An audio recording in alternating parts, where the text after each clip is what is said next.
त्या ना चांदीची भांडी ठेवतायत त्यांच्या कपाटात. चांदीची भांडी? डोकं फिरलंय तुझं? फिरलं होतं तेव्हा जेव्हा मी बघितली होती ती चांदीची भांडी.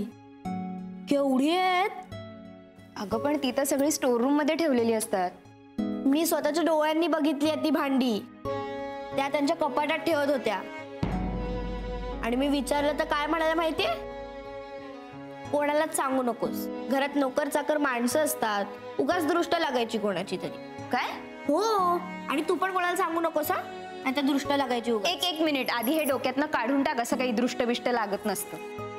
बरं मला काय, मी काढून टाकते. पण त्या चांदीची भांडी त्यांच्या कपाटात ठेवत होत्या.